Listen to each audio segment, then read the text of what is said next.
Today in the video game news that you need to know, we're reviewing Nintendo World Championships NES Edition. We're reacting to the Call of Duty Season 5 launch trailer, and we're talking about RGG Studio's next game. We'll have all this and more because this is Kind of Funny Games Daily.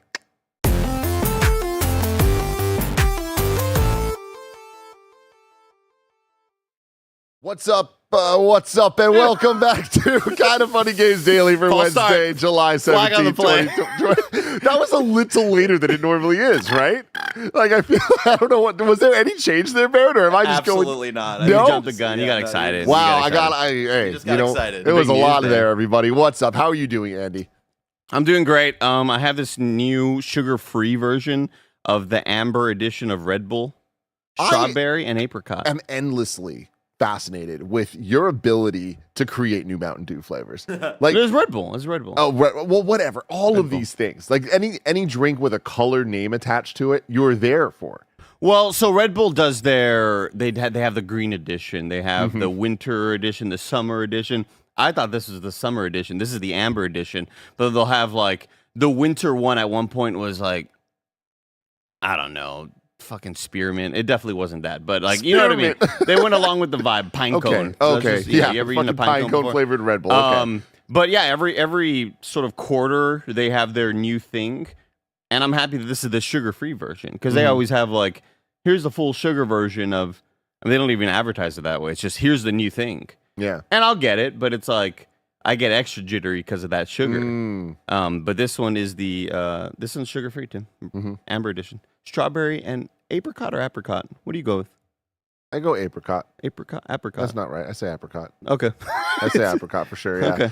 I was sure it was apricot as it came out of my mouth. I'm like, no, that's Glad not you came to right. that decision. Yeah. It's a day, everybody. Yeah. And again, anytime I see you in this, I think of Jubilee, and that makes me just a little happier. Thank you. We're in the season of the X-Men right now, Andy. I don't know what that means, but like I do feel Well, like we watched Deadpool 2 last night. there is Yeah. that. So, and then also Deadpool Wolverine is upon us next week, and then Comic-Con. And I'm more sure than ever. I'm more sure than ever, Andy Cortez, that they at Comic-Con are just gonna announce Here's the the full revised roster? slate. They're gonna do the whole. I think Avengers 5 is scrapped. Kang Dynasty, and I think they're straight up gonna be like it's Avengers vs X-Men. Whoa.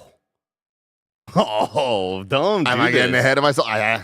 This is you I on just gotta Games tell Daily. y'all what I'm feeling on the inside. You need to quit doing, because like yesterday it was, maybe I'll start Elden Ring. yeah. Don't even get me. Like, I went to bed last night just awaiting the disappointment Yeah. that you were going to wake up this morning and be like, you know what, I decided I not watched to a lot of start Elden Ring videos yesterday to see. I watched it running on the Steam Deck. I don't know what I'm doing. I'm like hyping myself out of it or into it. I'm not sure yet, Andy. But You're it's the exciting. person- It's definitely out. You're the person who's scared to make a purchase and is looking for the 1 out of the 5 doctors to be like, I don't recommend this actually because you herpes. Yeah. Exactly. See, yeah. in my Elden head- Ring gives you herpes. You heard it here first. God. In my head last night, you were just like doing side-by-side comparisons of Nine Souls and Bow, the Yeah. teal, whatever, just to be like, what is the difference? I woke Teal up today Warrior. thinking about Bo. I was in the shower and I was like, it's the same fucking game. Y'all are fucking with me, everybody. And I'm going to fuck with you because this is Kind of Funny Games Daily. Each and every weekday, we run you through all of the video game news that you need to know about live on YouTube, Twitch, and podcast services around the globe. If you love what we do, please support us with the Kind of Funny membership on Patreon or YouTube to get all of our shows ad-free. You can watch us record them live and get a daily exclusive show. For a chance to be part of the show, submit your thoughts and opinions as YouTube Super Chats as we go. Some housekeeping for you. Kind of Funny Games is an 11-person small business that's all about live talk shows. After Games Daily today, you're going to get an episode of the Kind of Funny Games cast where we do a tier list of the best and worst looking consoles. I'm very excited about this. We've talked a lot about our opinions on how consoles look. I know we don't all agree, but we're going to sit together at this table and make the definitive list of what we feel in our hearts and our souls. Well, I mean, I don't know how the ranking is going to go. I was very shocked to see what happened last week with the MCU ranking with Deadpool 1. Really? In what way? I don't know if I misread it, but you all put Deadpool 1 at number 8 or number... Very high. It's fucking crazy. Really? You did? It's a good movie, but like... It's really good. But like, I mean, what are we doing here? What are we I doing mean, here? well, like think about what it was around. It wasn't. It's not like we're saying anything blasphemous there. You know. Blasphemous 2 is a good game. You should Is play. it? That's Yeah. a good one. Oh, okay. Side scroller. Yeah.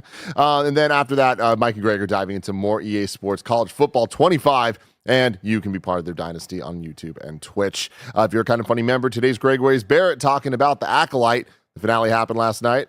So you can get his opinions on it. And then you can get in review. It's a Deadpool 2 rewatch later this afternoon. We'll be talking all about our thoughts on that film. And then Cognitive Clips just super chatted saying, it's a day late, but Tim, give 9 Souls a shot. You too can super chat in throughout the show, and we will get to them. Please try to comment about the stories, and we will add them to the stories as we go. Thanks for making our dreams a reality. Patreon producers Carl Jacobs and Delaney Twining. Today we brought to you by Harry's and Portillo the Wiener Dog Thinks He's a Manatee, the children's book by Greg Miller. But we'll tell you about that later. For now, let's begin with what is and forever will be the Roper Report. It's time for some news. We have 7 stories today.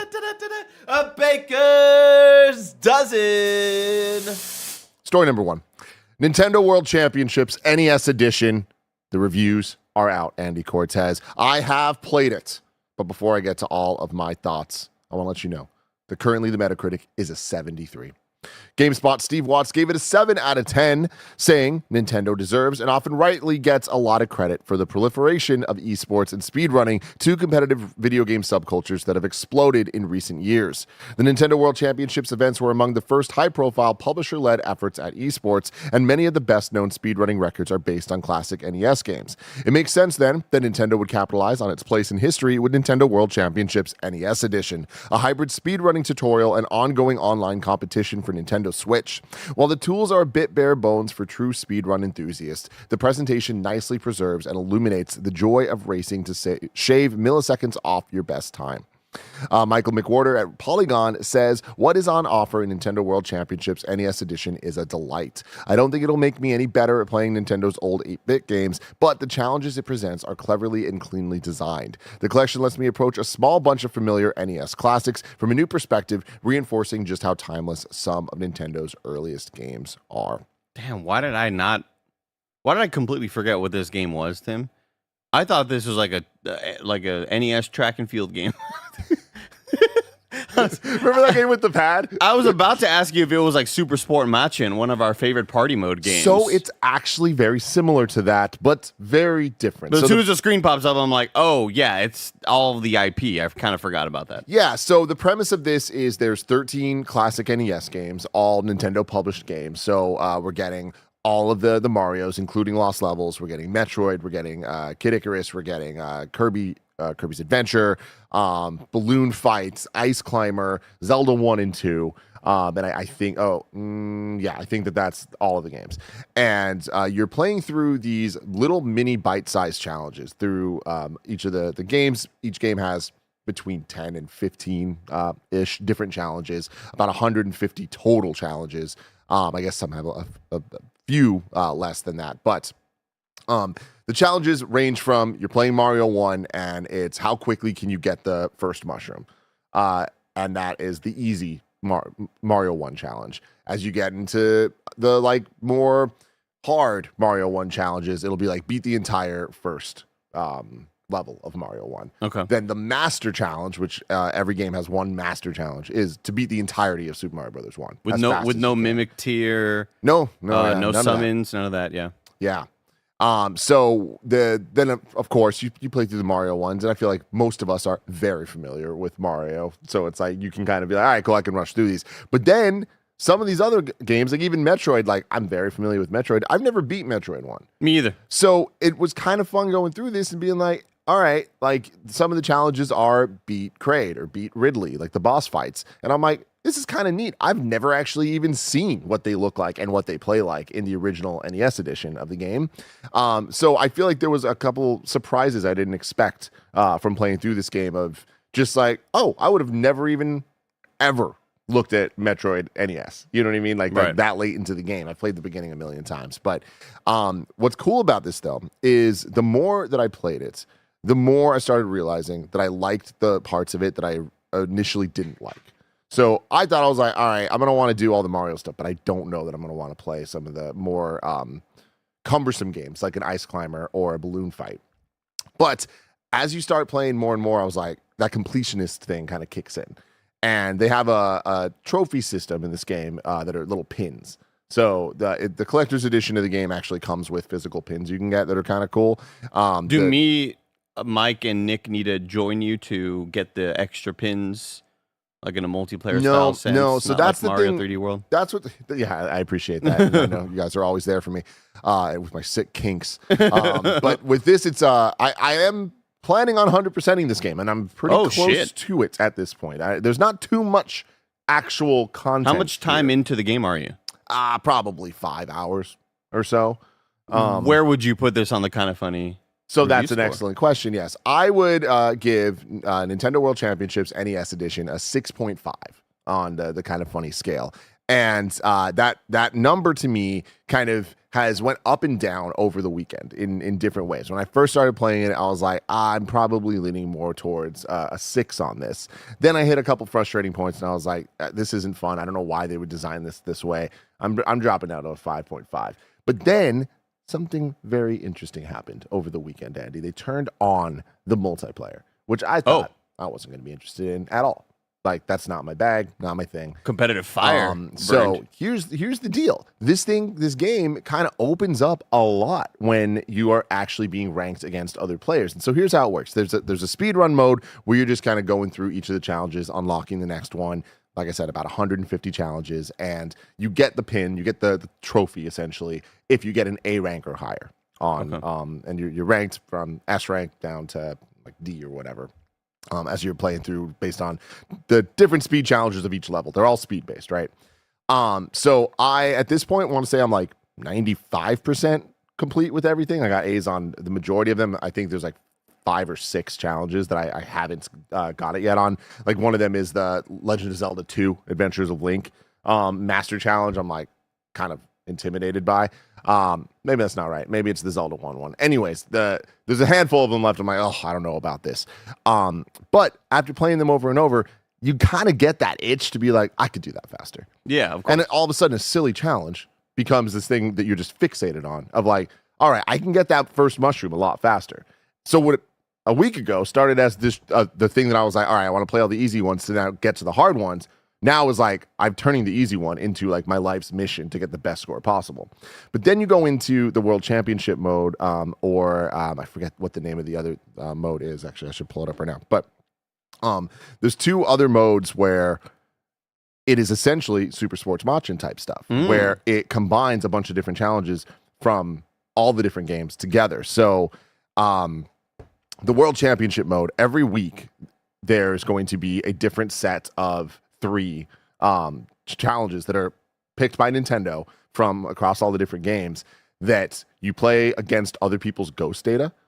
Okay. And so you boot it up and it's in a random order of what those, it's always the same 3 challenges, but they will be in a random order of how they play.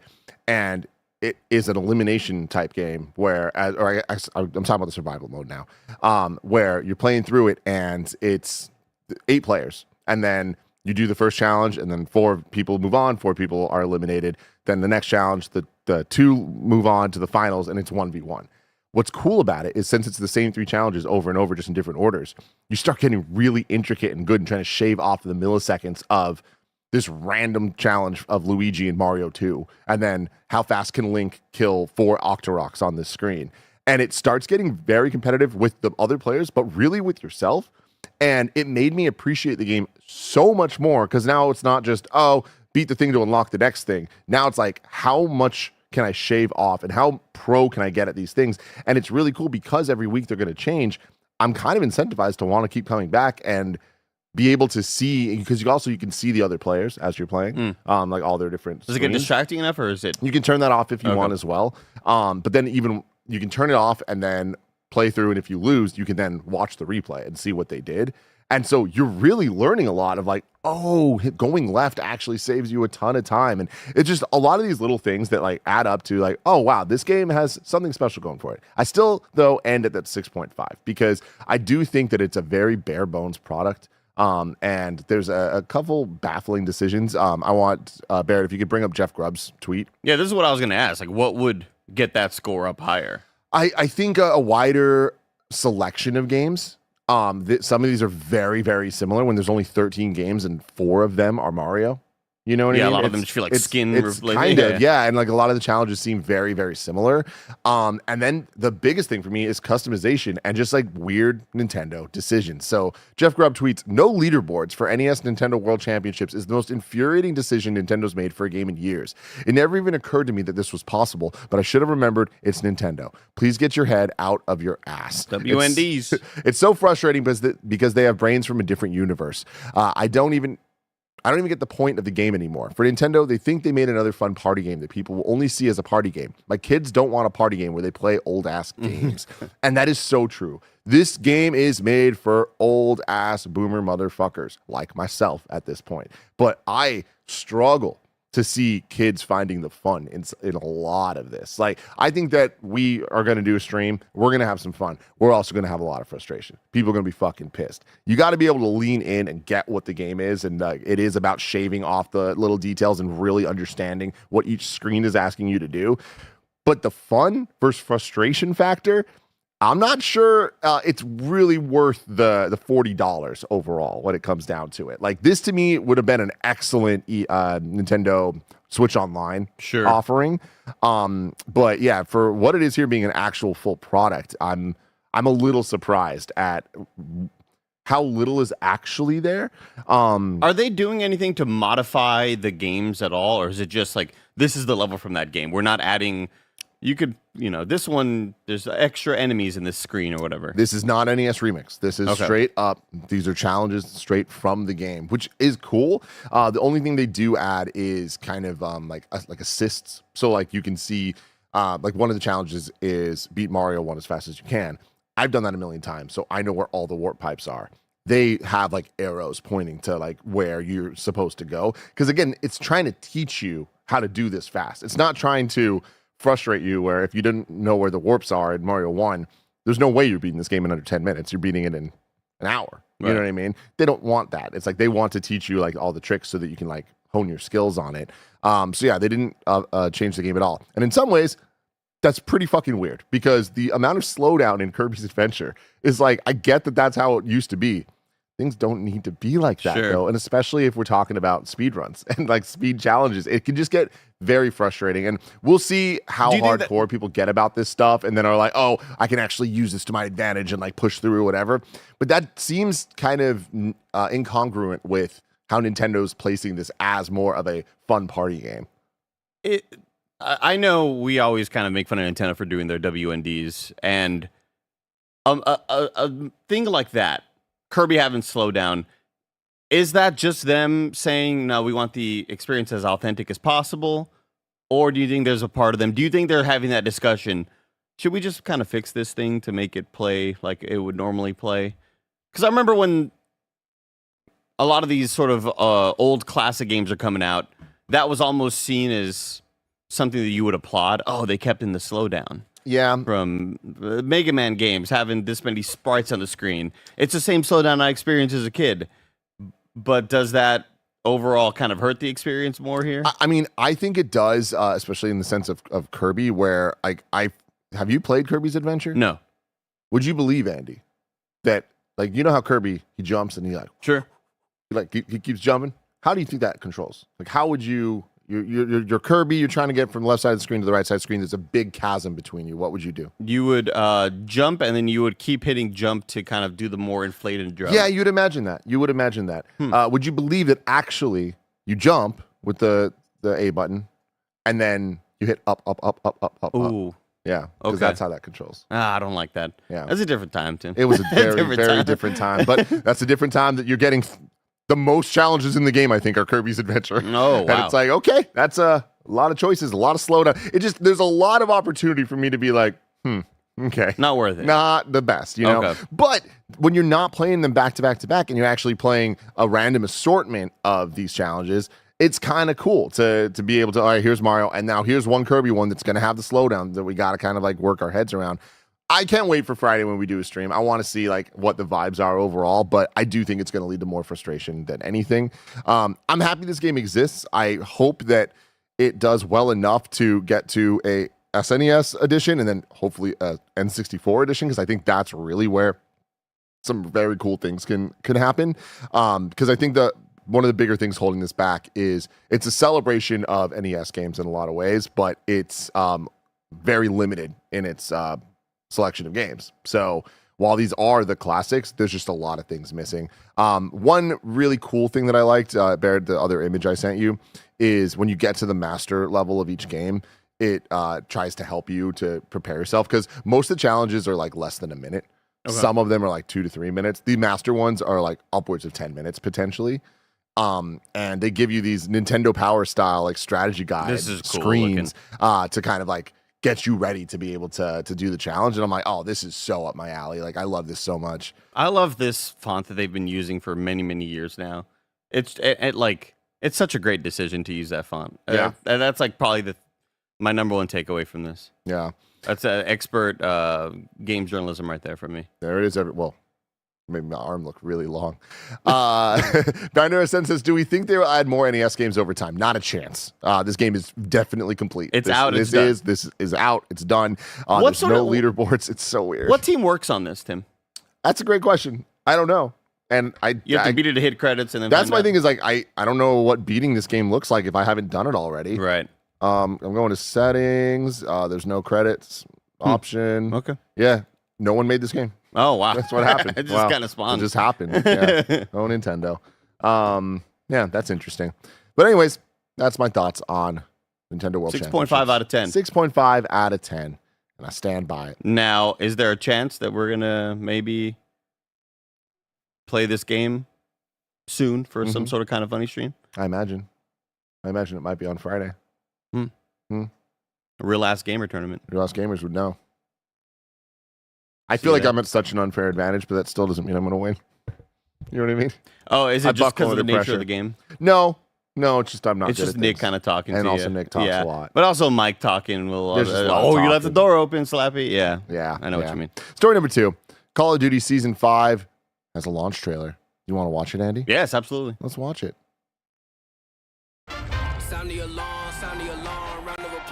Captain Price. So we're in the bloody hell, Silky McTavish. He's been in the trailer the whole time. You just didn't recognize him. Superstore, Tim. You hyped on the Superstore? Superstore was a hot spot, man.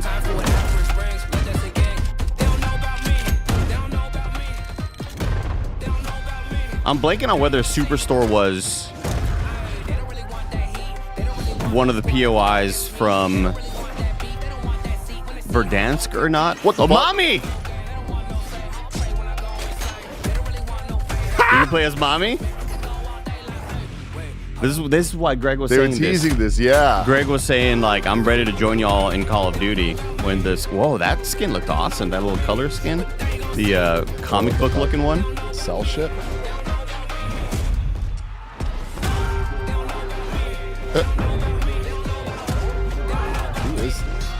I don't recognize these people besides Rhea. Are they Call of Duty people? Just in wrestling gear? I don't know who that is, but I mean, you would think iconic first-person protagonist Soap McTavish would have been on the trailer. Mike's coming in. Mike's ready to play Call of Duty Season 5. Mike's ready for Soap McTavish and Mommy, more importantly. Ladies and gentlemen, I have a big announcement for you. In 7 days from now, next week, we will jump into the war zone to celebrate WWE superstars invading the war zone. And guess what? I'm going to have Greg, Roger, Andy, and Nick jump in with my coaching, and we will see if Greg and Roger can get their first ever wins. Wow. In the war zone, dressed up as, of course, Mommy and the American Nightmare. Mommies? All mommies. Yes. Ooh, Mommy. Very, very cool. Oops, all mommies. Mike, I need your expertise here at Call of Duty. Was Superstore in Verdansk? That is correct. It is very exciting to see Superstore. That is Verdansk. Is right, Andy. Superstore was hot. Superstore was hot. Nick, are you excited for Season 5? Woo! That's all he's got to say. Thank you, Nick. I feel like Nick just saw a bunch of people on set, just wandered on. Nick just let his head go, what are we talking about? Oh, man. You got to love it. What's that trailer do for you? Because there was a lot in there that I didn't expect. I think I need can you maybe play it again, Bear, just with the sound offs? Because I'm excited to see recognizable POIs like Superstore coming back. that was definitely like the tilted towers where we would always drop Hospital. Hospital is our favorite place to drop back in the Verdansk Warzone 1.0 days. Superstore was the tilted towers of Verdansk, where you dropped there when you wanted the hottest like drops ever, when you wanted the best loot, when you wanted the immediate fight, the immediate drama. I still don't recognize who this leading lady is. She may have been one of the characters in the campaign that Mike really, really loved. I think he would always talk about her, but I kind of forgot about, I forget her name. And is Mommy the only one here? That's what's weird. Like, so that's clearly Rhea Ripley. Yeah. Then we have this whole Toon situation going on. Yeah, I mean, yeah, they're showing added skins. Like, hey, it's season 5. You're getting a bunch of different things where, you know, this isn't just the WWE trailer for it. This is okay. multiple Hold on. things. What do we got going on here? Can you go back and just pause on the little face So off? I'm wondering if I'm assuming the Luchador mask is like a Rey Mysterio tie-in where a different character gets to wear the Luchador mask. Yeah. Greg Miller. The second bullet point says details to look at after the trailer. That has all the stuff you're asking about. Sick. Love that. It's right there. It's right there in the dock. But like, I love this cel-shaded look though. And you'll play it for one day and then you realize everybody can see you. Yeah. And you're never going to want to be that character the ever map again. is cel-shaded as well.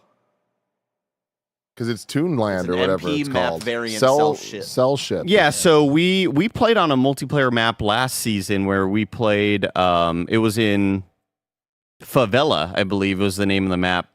And it was all voxel looking. It all looked like we were in Minecraft.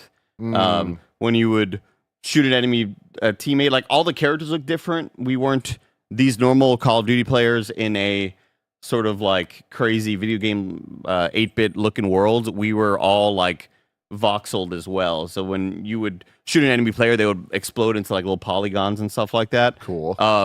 So I'm assuming that they're gonna keep on trying to do that with this, like, hey, this is the cel-shaded version of this versus map. Fully revealed Season 5 content drop from Modern Warfare 3, Call of Duty Warzone, and Warzone Mobile. Get into the ring. Get into the ring, everybody. Get into the ring, everybody. Let's see. So we can be a champion in Season 5 with 2 brand new 6v6 maps and the arrival of wrestling royalty with Rhea Ripley, the American Nightmare Cody Rhodes, and Rey Mysterio. Why would you not put Cody Rhodes in the I don't trailer? get it. And why would you not put Rey Mysterio? You just put like the mask on other people? Yeah. Feels weird. I don't like it. Fascinating. Complete the final story mission. Finish the story. I don't think they meant to do that, but they should have. Their skins look pretty neat though. If you look at this little doc, Barrett, I see Cody Rhodes and Rey Mysterio down there. It is just kind of like images of them, so maybe that's not even how they're going to look in the game. Maybe they're still finalizing it, Tim. Yeah, but Rhea Ripley is part of the battle pass. Valeria is the main character, the woman with the short hair. She's the one that Mike like fell in love with. Seeing new weapons added on here as well. Superstore Resurgence. Whoa, okay, so this is kind of fascinating. Hit me. That one of the new modes takes place in the new map, but they're putting Superstore in there, and it's Resurgence to where we always play Resurgence Warzone. Resurgence is when you die, if your whole squad dies, you're all wiped. But if Mike dies, I have to stay alive in order for him to come back, and he has to wait like. At the beginning of a match, it takes way less time to come back. By the end of a match, near the end of the match, you'll eventually hit the Resurgence cutoff. Hey, nobody can come back after this point in time. There's only this many squads left or whatever. But Resurgence is definitely our favorite mode to play, and I definitely think it's gaining like popularity amongst where everybody will want to play the normal Warzone mode, but Resurgence is becoming like the main one that everybody goes to. So Cell Ship is the cel-shaded variant multiplayer mode. Map or whatever, and that's based on one of the original maps and Two Knox Side, which is like that one map that has the big. I know what these maps are. I played on them a million damn times, but I don't remember what they're called. So there's 2 variants of those maps, and Ink House is another little cel shaded variant. I like that. You know what I don't like? What? This website. This might be this gets the Tim Geddes Award for I hate you website of all time. Like, just keep scrolling, Barrett. Why is it organized like this? why is there so many words and so many pictures? There's just like A lot of pictures. And like I get that on the left, you can just kind of click Yeah. to get to the subjects you want, but it's like everything about this is making me angry. Barrett, on the left side, can you go to multiplayer maps? Because I really just need these for my own edification. Multiplayer maps. If you scroll down, we'll see.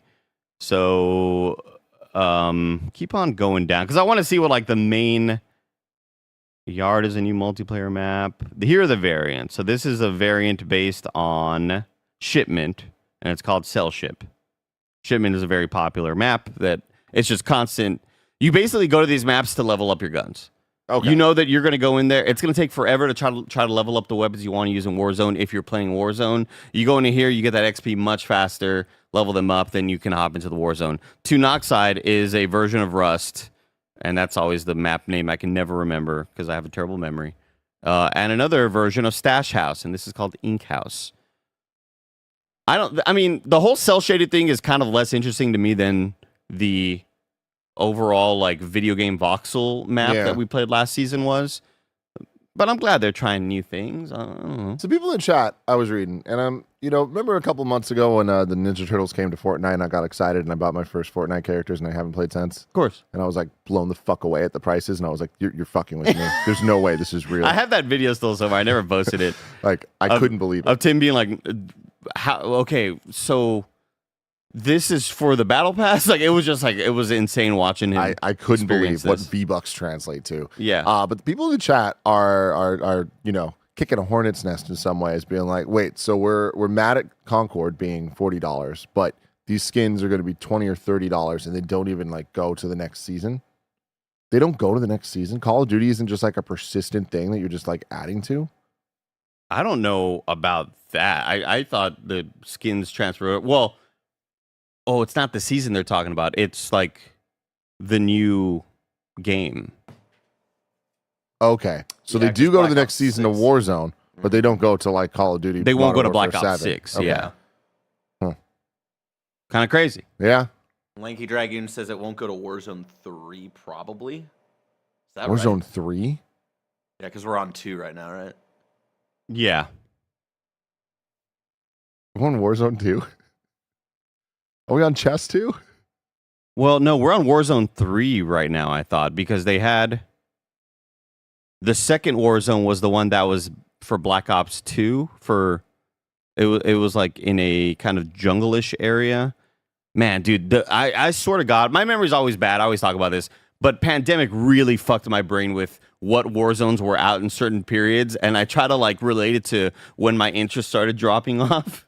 And it was like when they got rid of Verdansk, that's where it was like, oh, this new map, it's kind of cool, but it's not Verdansk.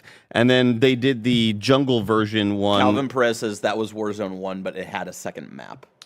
Gotcha. So we're still on So we're in 2. Warzone 2 Season 5? Season 4. Season 5's about Coming to up start. on Season 5, Yeah. in a week. Yeah. Does anyone call it Warzone 2? No, No, this is Warzone. because that's the It's main like a mode. 2.0. Man, here's what I am excited about. I wish Mike included you in this Warzone challenge with Rhea Ripley and Rey Mysterio and Cody Rhodes, because I would love to see how long it took you to navigate the website or to navigate the game menus. Oh, no. Oh, I would give him 5 minutes, and then he's done. He walks off stream. I mean, there was one time I streamed Warzone with you guys during the pandemic, and yeah, it was not fun. No, I mean this is like even this like Just the menus. because they have so many different products within the product.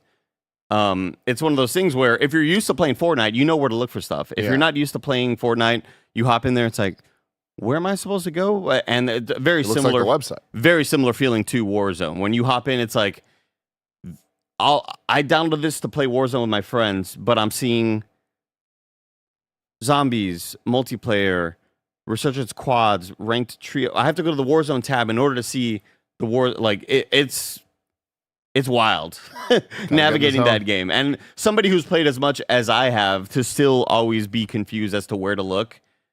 It's says shocking. something. Yeah. Very bizarre. Moving on from Call of Duty, I want to tell you a word from our sponsors. This episode is brought to you by Harry's. I always hate it when I buy something and then talk to someone else and realize I way overspent and they got it for cheaper. It's happened to all of us, but getting ripped off is no joke, especially when there's razors involved. The people at Harry's were tired of seeing everyday people paying way too much for low-quality shaving products. So they found a way to make beautifully designed razors without laughably high prices. You can get better designed and better value grooming products made by a company that forged their own path in the grooming industry. Harry's has been keeping me looking right for years, and you already know I looked so good at my wedding thanks to that very close shave from Harry's. Highest customer satisfaction in the shaving industry. No risk trial. If you don't like your shave, no worries. It's on them. Convenient subscription options that you can cancel at any time, so you can stop getting ripped off. With Harry's, you can get a shave that's a cut above the rest. Get started with a $13 trial set for just $3 at harrys.com/kindafunny. That's harrys.com/kindafunny for a $3 trial set. Major announcement. I wrote a children's book and you can buy it right now. My first ever children's book, Portillo the Wiener Dog Thinks He's a Manatee, is available as a limited run at kindafunny.com/store. I'm forever grateful to Kinda Funny best friend Josh Strickland for stepping in to help turn my dream into a reality with his amazing original illustrations. To celebrate the book launch, we're also bringing back the Portillo hat and t-shirt along with a fun new crew neck that you can wear while you're reading the book to your kids or pets. Head over to kindafunny.com/store right now and check it out before it disappears. Tim, I've been kind of feeling a gaming void where every night I'll like scroll through the library and there's stuff I can play, there's stuff I can stream. And I always I go back to the refrigerator to like get that one item and I'm like, oh, that's right. It's been gone for several days and it's Concord. Wow. I want to play. On the mind. I want to play more. And I wanted to play more that day after we talked about it. Yeah. And I went to go sit down. I was like, oh, trouble logging in. I was like, oh, it ended. Gone. And it ended like maybe 20 minutes before I tried logging in. I miss Concord. I want to play Concord. That's good. It's a great sign. That's a I wanna very play more good of this sign. video Yeah, game. yeah. And I mean, you're not gonna have to wait too long, right? Like, I mean, it's coming On Thursday, I think. Tomorrow. Oh, yeah. Oh, for the beta, right? For Yeah. everybody. Oh, what do you think the vibe's going to be? I think it's with the general audience. I'm excited because I think it's going to be a lot more challenging because I was playing against just a bunch of controller players. And there's some good controller players, don't get me wrong. But like now, I'm going to be stepping to the big leagues with a lot of keyboard mouse players who now have the open beta that weren't just in there because they had PS Plus or whatever. Yeah. So I'm excited for that sort of added challenge and to get like destroyed one game, next game come back with a fury. Oh yeah, dude. Click those heads. I'm so I excited. know you got it in you. I'm really, really excited. Yeah. But also, we got to buff Baz. I'm like trying to throw the little knives with Baz. I'm like, why? It's taking way too long. I'm hitting headshots. It's taking way too long. It's good. It's fun. You're always hitting the headshots, Andy. That's Fun why I game. love you. Story number 3. Microsoft shutters the DEI team. This comes from Rebecca Valentine at IGN. Microsoft's reportedly shuttering one of its diversity, equity, and inclusion DEI teams, according to an internal email sent by the team's leader to a significant number of Microsoft staff last week, in which the lead also accuses the company's executive leadership of, quote, investigated and evidenced discrimination, harassment, and toxicity. The email, first reported by Business Insider and corroborated by IGN, was sent by the former lead of one of Microsoft's key DEI teams. In it, they state that their role and team were eliminated due to changing business needs as of July 1st, 2024. IGN understands that the individual and a second person on their team were both laid off, but was not able to reach the sender for comment. The email goes on to assert that DEI programs are in danger not just at Microsoft, but across all businesses. Unofficially, in my opinion, not specific to Microsoft alone, but conservative policy plan Project 2025 looms, and true systems change work associated with DEI programs everywhere are no longer business critical or smart as they were in 2020. Hence, the purposeful and strategic 3 to 5 year shelf life of many companies' inclusion commitments post the murder of George Floyd are being reevaluated, the email reads. And the way I see it, the timing was impeccable, so businesses everywhere could reevaluate the path forward should their U.S. federal contracts be at risk if the work continues on its face. Very well said, I think, there, right? Like that's, I think, sums up kind of the realities of this very well.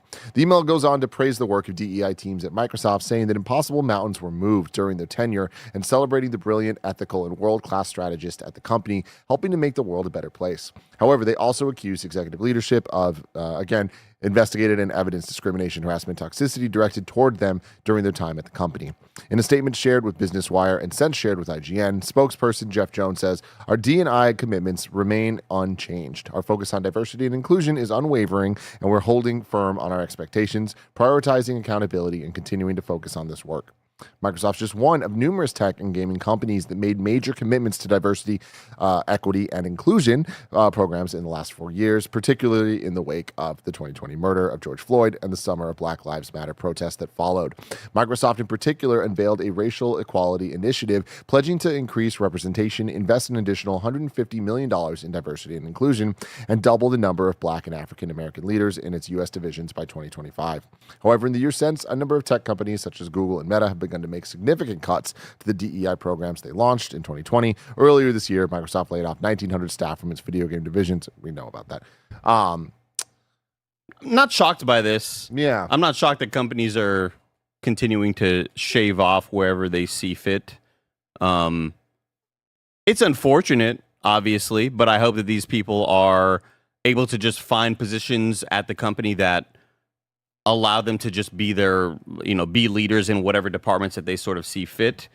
Yeah, again, this isn't like super shocking to me. I mean, it's not shocking, but I feel like that's unfortunate, right? Because I feel like this is the type of stuff that needs investment and needs long-term investment in order to really be able to see the fruits of the labor. Otherwise, I feel it kind of cutting it off early not only undercuts the potential value of it, but I think prioritizes and devalues the work that has already been done and kind of makes it feel like it's not important when we know how important it is. And that's, I think, the more troublesome part, especially the reason I was shouting out how well said this was, is like bringing up the 3 to 5 year shelf life, thinking about the election cycle. It's like, that is very troublesome.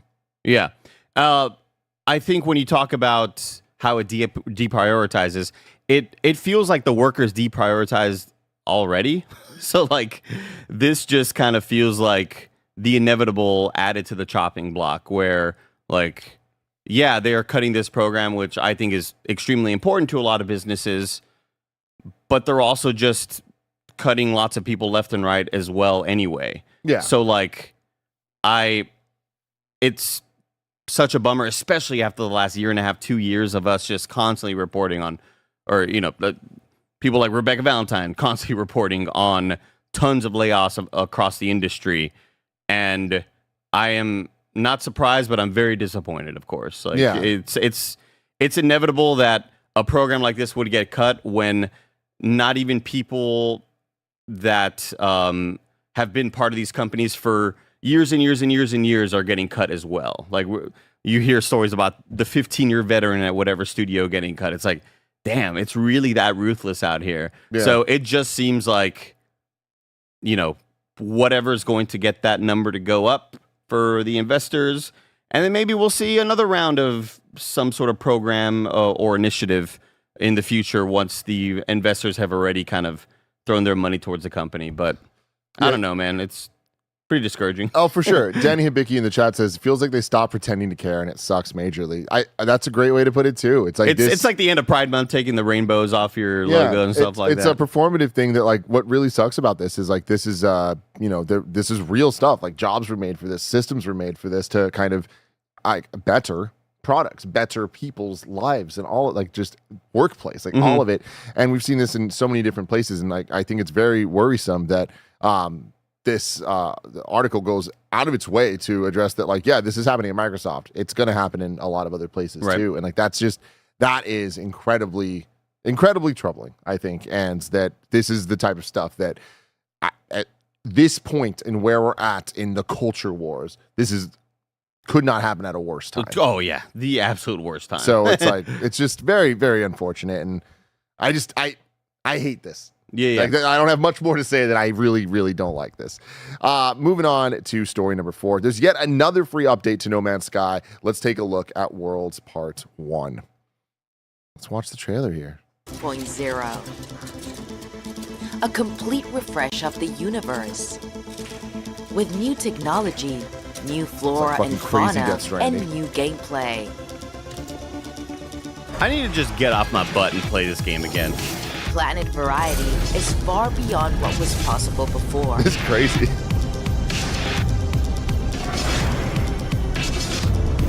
I saw Oceans have waves, reflections, and more variety. a great meme of somebody Planets have sending wind to Sean patterns. Murray Waves are dynamic and react to weather. an image of like On the free, surface another of the free update, planet, and they're like, please there let are us give you money. metrics and atmospherics.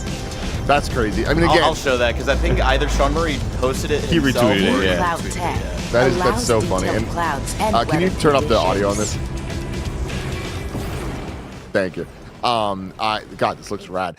It's just crazy. That Whoa, this looks like a different video what game. the fuck, man? We've covered games for so long, and like you were with us when, or maybe you weren't. Maybe it was like right at the switch of you joining Kind of Funny. But when No Man's Sky came out, and like No, I was definitely playing this game in Austin when I still lived in Texas. And I remember I was actually in Austin the day it came out. We were at Rooster Teeth, and I remember recording an episode of The No with Ashley that was like talking about how horrible the launch of this game was, and that was one of the bigger moments of, oh shit, like a game launch can go wrong. Yeah, 'Cause, real like, badly. You know, before then, I feel like Final Fantasy 14 was the first one to come to mind of like a disastrous launch. And then after that, we saw Anthem, and we've seen countless others. Once you actually. had the notifications pop up, Tim, of me and my friend are on the same exact planet and we can't see each other. I was like, oh man, this is not good, dude. Spaceman Evan says, I've been playing since day one, and to see this now even blows my mind. Like, yeah, that's awesome. Sticking with it and take it beyond what anyone thought was possible. I really need to give this one a shot, especially for somebody like me who loves Weird the space the most half-baked survival games, like survival games that are definitely not close to launching in a 1.0 fashion in any way. But No Man's Sky is so far like past what a 1.0 could be with the numerous different what I would love to see is like a Criterion collection of all of their like the way Criterion Collection has their awesome graphic design for all of their like movie releases or whatever. I would love to see that for all of the different No Man's Sky releases, because there's got to be like 15 by this point, 10 plus. Feels like it. Yeah. It's insane. And I'm so happy that they're continuing to find success with it.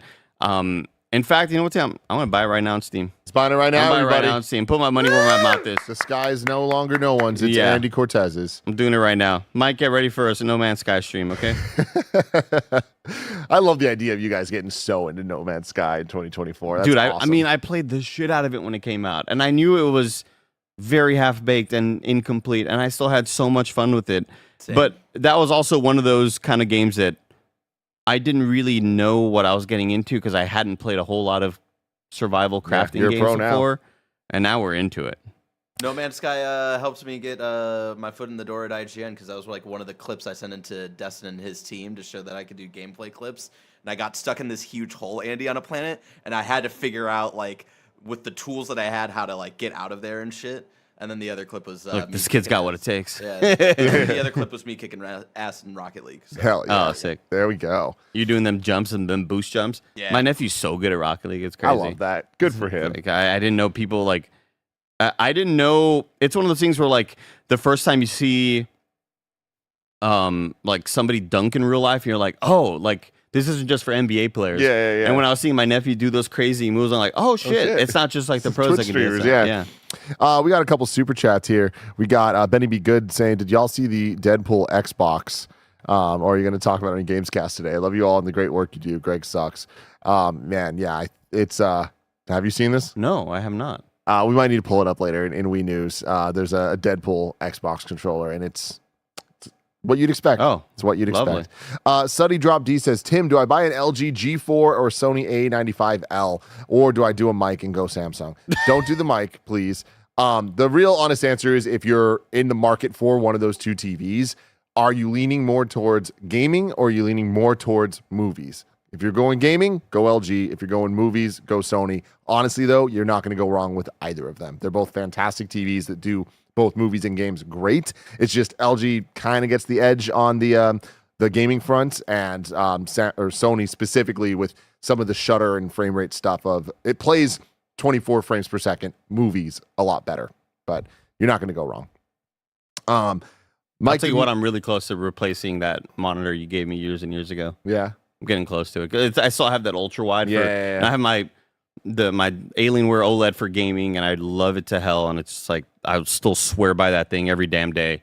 But the ultra wide Dell one you gave me, I guess I need less examples of how my design can look. Because I'll make something on my OLED, and then I'll move the Photoshop window open. And I'm like, oh goddamn, that looks like a different thing. Yeah. And I just need it to look one way, really. Just give me the color profiles of what an OLED can do, you know? I get it, dude. Mike DeMeme says, I've been rewatching all the X-Men movies leading up to Deadpool and Wolverine while watching for the first time the KF X-Men in review. LOL, hide the mangoes. Basketball Kid. Remember Basketball Kid? Never Basketball forget Kid. Basketball Kid. Will you remember him, Greg Miller? Yeah, What's he I'll doing? remember him. Yeah. What's going I on? also remember when you fucked me. Okay? And when you fucked me. 5 seconds ago. Benny B. Good writes in, asks the question. First off, asks the question in the middle of the show. Are you going to cover this? Yes, it's on the news thing, motherfuckers. Fucking Jesus. Wait for the show to happen. Scroll ahead and see what the next fucking 3 stories are. But then he insults me. Neither of you stand up, huh? What do you say? He fucking yelled at me about Mike yesterday. Insulted my character. I log on to Twitch last night, making dinner. What do I see Mike going? What's Mike's headline on his Twitch stream? I beat Greg's ass. It had nothing to do with what he was doing. Yeah, but that gets the kids clicking, though. I get it. Good marketing. Stroud has more viewers than this show right now. Good marketing. Oh, shit. It sounds like he had a lot of pain candy yesterday. Yeah, I was going to say, he sounds like he's roughing it. I love, too, that Greg's giving me shit, which is fair. He prepped the show. I didn't prep the show. But when I looked at the super chat, I was like, I'm going to scroll ahead to see if the Deadpool stuff's here. And I looked at Wii News, and it wasn't there. Yeah. I didn't look at the stories because I didn't expect it to be a fucking story. But the next story is FC25 news block, all right? Jude Bellingham graces the... I can't with his fucking sports games, Well, Andy. my name is Jude Bellingham. I can't fucking do this. My name is Jude Bellingham, and I'm one of the best goddamn soccer players. You all Americans call him soccer. Yeah, I call him football. yeah. It's me doing a job. I've never Is it heard Jude good? Bellingham talk. Never heard it. But you just imagine. Yeah, I That's imagine what it. it is. Well, he's gracing the cover of this year's entry in the Legendary series. How legendary can it be when it's the first fucking game named this? You know what I mean? Is that right? Was there one last year? I think it was the I think- second one. I think last year was the first one, and I always just assumed that EA made FIFA, and then they switched to FC because of the FIFA sort of licensing thing. Mm-hmm. But then now FIFA's coming back No. in the that's what the story is. Dev's welcome That's what the story's competition. about, It says this was Wesley Ian Poole. The developers of FC25 have welcomed genuine competition in the soccer video game space amid rumors of a new FIFA game entering the market. EA Sports ditched the FIFA license in 2022, launching its new FC series with FC24 in 2023. But the FIFA series is set to return with a different developer and partner, with 2K heavily rumored to have taken on the license by partnering with football's governing body, FIFA. Remember NBA Elite Oh, and NBA Live yeah. and NBA 2K? Which Well- ones still exist? 2K. Well, 2K, yeah, because Elite was EA's sort Yeah. of thing. Yeah. And Which- Live was which used to be just Live. both. Live used to Live be turned into Elite, right? a Live turned into Elite. Yeah. Really? When did that happen? I mean, that's when The Elite year. was coming back. They're like, this is the new version of NBA Live, and then it didn't happen. And they had did they have Darren Williams on the cover at one point? I'm gonna look into it. EA Darren Sports Williams. ditched the FIFA license in 2022, launching its FC series with FC24 in 2023. I know it makes sense, but it's so fucking stupid. All right.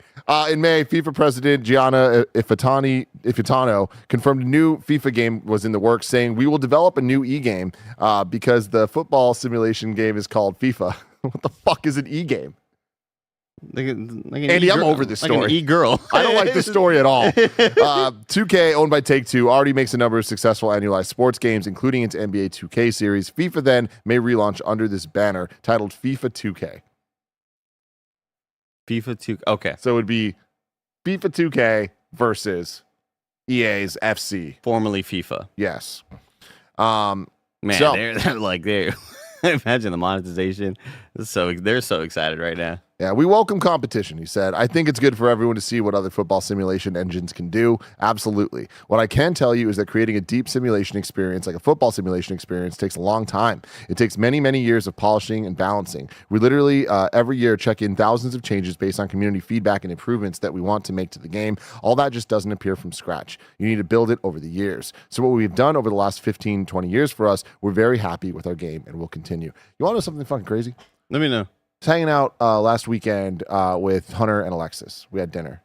Hunter Pence, former baseball player, world championship baseball player. Oh, yeah. Two-time.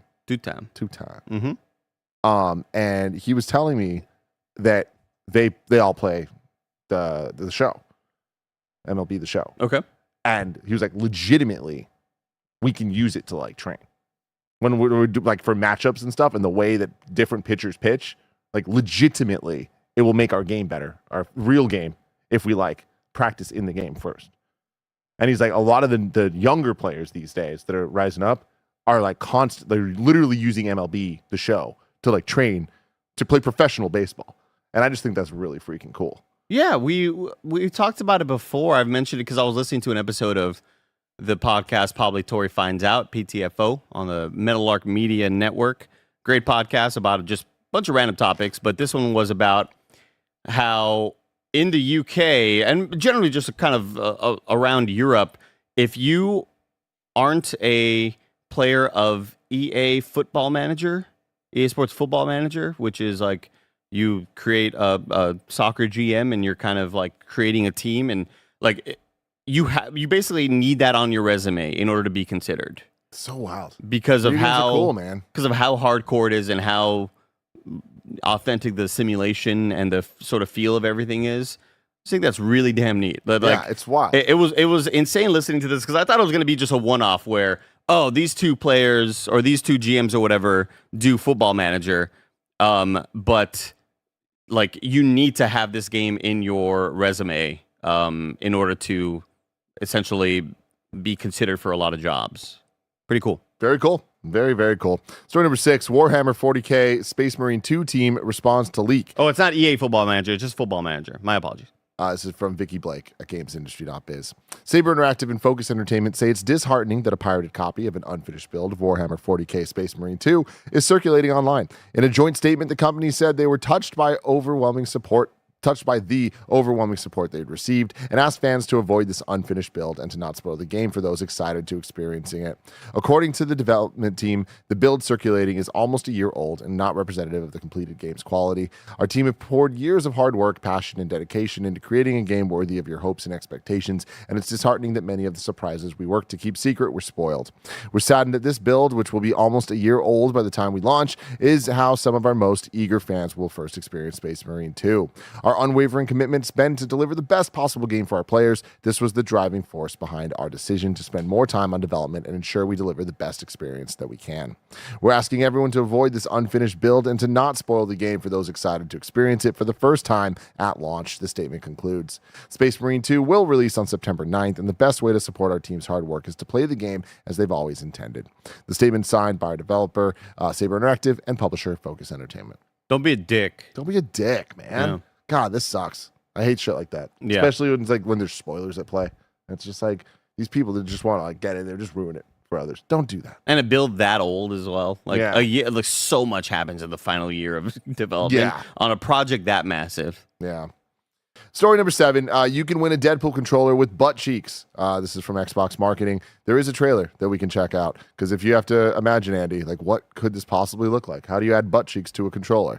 The answer might surprise you. The handles? No. Oh. No, not the handles.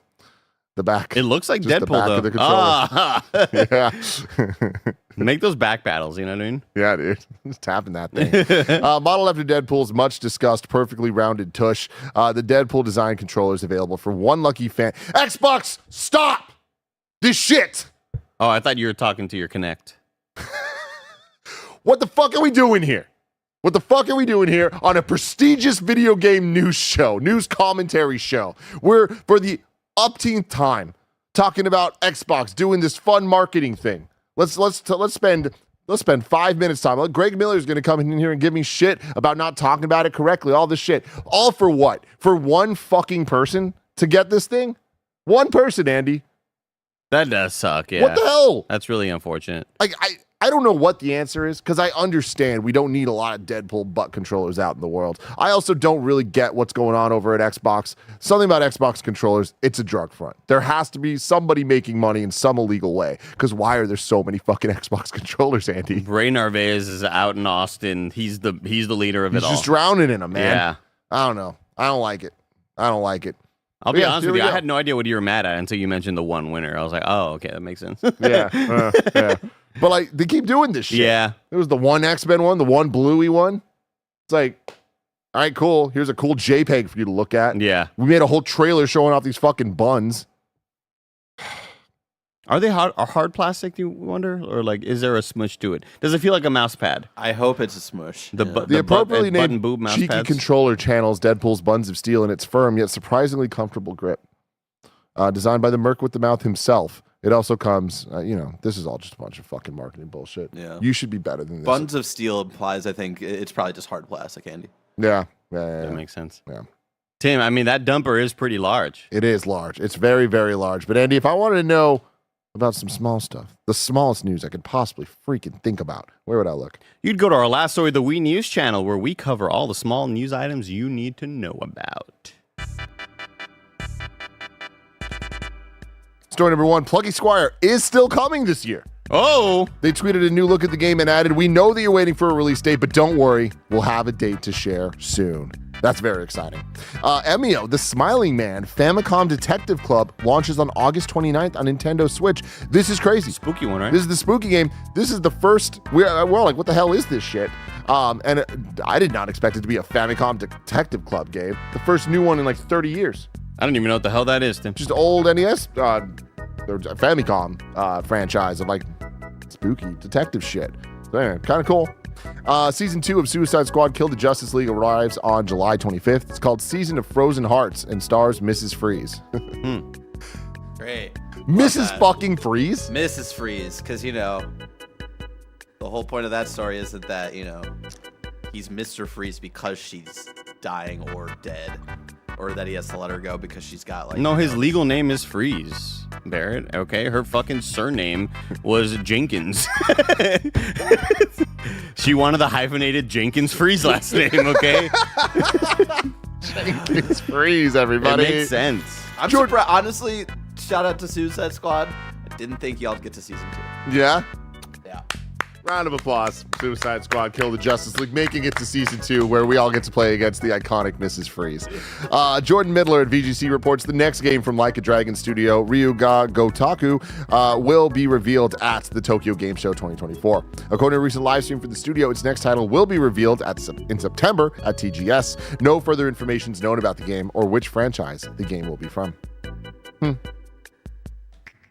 What could get you into Yakuza? Absolutely nothing.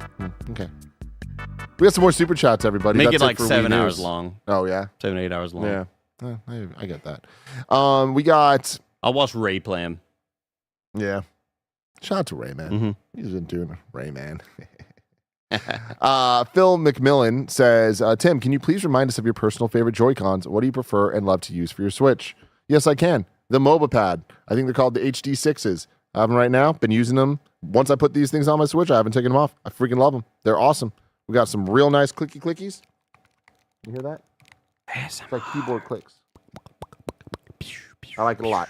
My only problem with them, I don't like the quality of the grip on the back. It's a little hard plasticky. Not ideal. Not ideal. But otherwise, these things are amazing. We got L2 Larson saying Checkmate Showdown is Chess 2. You can get it on Steam sale. Nope. If it's not called Chess 2, it's not Chess 2. We've been through this. CJ Splitson says, I need to say Erd Tree was great. Love the boss fights, but the Game of the Year talks were a little premature. I think there are enough good new games this year. Well, we'll have to wait and find out. It's okay to be wrong. I think we have a Gamescast coming up talking about Game of the Year so far at some point. I'm sure we'll talk a lot about that. Benny B. Good says, Greg sucks, but still great. Y'all the best. Yeah, sometimes both can be true. Yeah, absolutely. Chris Ev says, my 8-year-old son's baseball IQ is so much better when he actually plays baseball because of his experience playing MLB The Show. It's just cool, man. You learn some shit. Yeah, for sure, dude. You Yeah. know, like, and a lot of it also helps with the announcers being like, oh, the count's 0-2, the pitcher's probably going to throw a ball here to try to, bait or the count's 3-0, you have to throw the automatic strike to make it 3-1. Like there's definitely a lot you can glean off of it for sure. Yeah, I know how to plumb because of Mario. Of course. Mm-hmm. Is plumb a verb? That's a good question. To plumb. Orlandez Malone says, hey, Tim, there's a company that rents Christmas trees called Rent Xmas Tree. You can rent a potted tree that's live so it doesn't drop needles or die. That feels like it's against science. Oh, it's a plum. No, it's not the same, is it? I plumbed the depth. That looks like a dreidel. Yeah, plumb is more like or like a weapon. I was gonna say something else. A little butt plug. Yeah, it does look like a plug of the butt. Oof. Plug of the butt. That's it for Super Chats. Now let's get to You're Wrong. See what's going on here. Kebabs with a little fun editorializing here. The font Nintendo uses is called UT Shingo. It's been described as Japan's Helvetica due to how often they use it in their products. Oh, I love that. Yeah. Oh, I also got a notification recently because I played Zenless Zone Zero and I love the freaking font they use. And I was told what the font is. I'm very excited to I think it's part of the Google Font Suite. Shout out to Google Font Suite. Shout out to Google Font Suite for sure.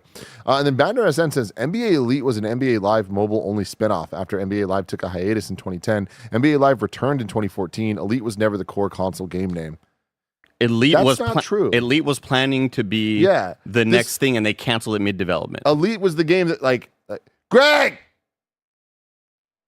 I want Greg because there's a. What did he say? He said who or poop? I couldn't hear what he said. Definitely sounded like Greg just screamed poop from the other room. There's, if I remember the story correctly, Andy. I'm seeing the copies of the PlayStation 3 version that entered circulation are considered rare items for NBA Elite. NBA Elite. Is this the game that you played, then it got canceled before it came out, but the review copy was at IGN? That sounds right. Yeah, it wasn't that the EA NBA game. Mm-hmm. Yeah, I wanted it. Never came out. Or was it NBA Live 13? Yeah, because Live existed, then they were changing it to Elite, and I'm seeing here that, it was you could get the rare collector items, the ones that were on PS3 that entered circulation that were then pulled, because it never actually officially came out. Yeah, I'm not sure if it's when it was Elite, what year? 2010. The end of 2010. NBA Elite 11. Okay. Then I would say that's probably it because we were at the downtown office and we moved there in 2010. But yeah, I remember that one being in the office and we had the disc and they're like, we're canceling this game. Go find that. You can sell it, resell it. That's crazy. It's got KD on the cover, man. Durantula. KD, dude. God, Durantula. What a name. Yeah. That is awesome. Slim Reaper. Names are cool, man. Yeah. Karl Malone. That's just his name. Yeah. The mailman is what you meant. And then that's when, they were like, the mailman doesn't deliver on Sundays because they were playing on Sunday. God, one of the games. Really good. He did bad. That's really good. Also, just a horrible dude, Karl Malone. We should. No way, really? Yeah. Man, that sucks. Yeah. That really sucks. Yeah. The final thing here, Gerardo is cool, says, happy hump day, y'all. Anyone from Kind of Funny going to Comic-Con or TwitchCon in September? Love y'all. Andy, que paso, eh? Hey, que paso, eh? No,